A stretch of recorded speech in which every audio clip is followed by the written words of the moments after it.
Our first guest is standing with Israel. He is a self-proclaimed Bangladesh Zionist and is the first national to travel to Israel. We were very happy to have Dr. Shadman Zaman here. Hello and welcome to the show. Shalom, Manishma.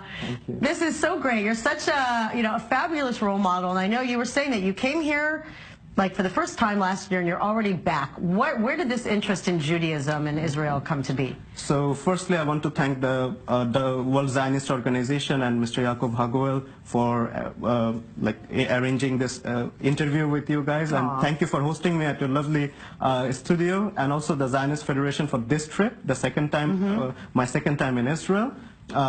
So I come from Bangladesh. I'm a Bangladeshi national, Bangladeshi citizen. Right now I work in UK as a doctor.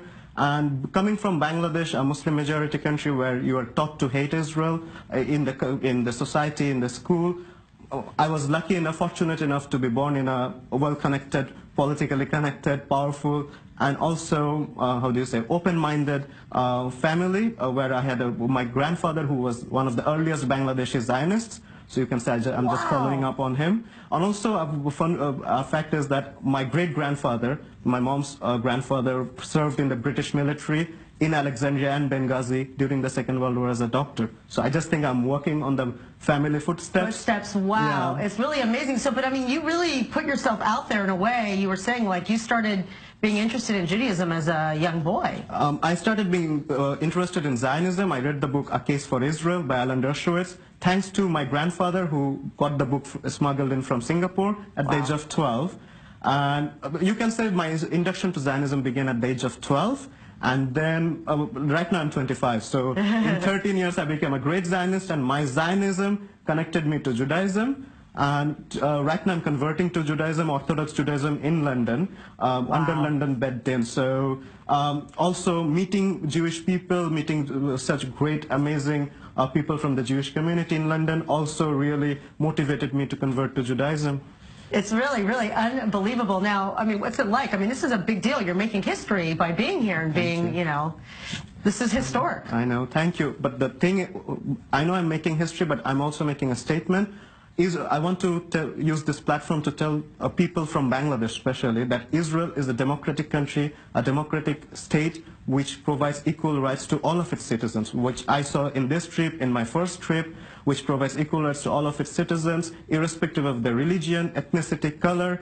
And I sincerely believe Bangladeshi people, and also Israeli people, but Bangladeshi people would benefit greatly by being friendly with Israel. And I hope, Bezrat Hashem, very soon that day is going to come when Bangladesh and Israel will be friends. Well, listen, it's so great that, yes, we, first of all, it's a pleasure to have you, but for you to have this platform to do with this. However, you can't now go back to Bangladesh to actually talk about your The thing is, I can't go back to Bangladesh because I'll be charged with high treason at the airport, because my passport says this passport is valid for all countries of the world except Israel. It literally says except Israel. Except Israel. It literally says that. But my parents are there, and I hope I can go and visit them someday in my country, and my friends are all there. So How do your friends and family feel about this? About the conversion or about Zionism? Yeah, but just about the conversion. Obviously, they're Zionists, but are they going to get them to come to England and do Shabbat with you and things like this? I would love to. The thing is, conversion, my dad, as I said, is an atheist, so he's okay with it, sort of. He says, you are 25, so it's your decision. My mom, who is a practicing Muslim, by the way, makes the ultimate sacrifice. She actually looks up Shabbat times in Google and actually calls me accordingly so that I don't get disturbed during Shabbat. What a woman! And actually, we were talking when I was at the Kotel this time, that I was talking to my mom, and we were talking that, well, in 2-3 years' time, maybe, hopefully, I can bring my mom here legally, very normally, and she can pray at the Al-Aqsa Mosque or Temple Mount, and at the same time, I'll be praying at the Kotel. Well, listen, this is a very strong statement, and do you believe that through these types of efforts, we could find kind of a way to have, solutions and better understanding of our different cultures and religions? Of course. That is why I'm here, because only through talking and mixing together, and I don't know the right word here, maybe dialogue. Yeah, we can actually know each other. I can actually know how similar it is. Like, I'm just gonna give you 2 examples. We come from Abraham. Yeah, we all come,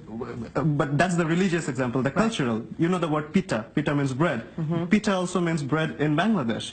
The word for carrot is gajor in Bangladesh, and gezor in in Hebrew. So your Hebrew is going to be better than mine in no time. Well, I'm trying to learn. Wow, really, it's really amazing what you're doing. And let's also talk about, just the fact of, what's going on in your country. I mean, is it getting worse? It seems like there's a lot of, Islamic zealots that are really kind of infringing on just basic Sunni, what is it, 85% or 87% or Sunni Muslims? Sunni. Yeah. So the thing is, the current government is a socialist progressive government, but there, as you said, there is 87% of Sunni Muslims, and most of them are indoctrinated into the Wahhabi ideology, which actually calls Jews with worse names that I don't want to mention. So was it really, growing up, did they really actively say bad things about Jews in Israel? I was always told Israel is the root cause of all problems. Jews are, even in some of my school textbooks, it was said Jews are the mirror images of Satan and all those things. So I really thank my grandfather, who actually indoctrinated me into Zionism. We got to do some research on your grandfather. There's something going on with his family. Unfortunately, he passed away last year because of thyroid cancer. But he knew I was coming to UK. So he told me that the first country I should go once I get a British permanent residency is Israel. I didn't wait. I just came with a Bangladeshi passport. Well, your grandpa is a fine man and a good role model. Thank you so much.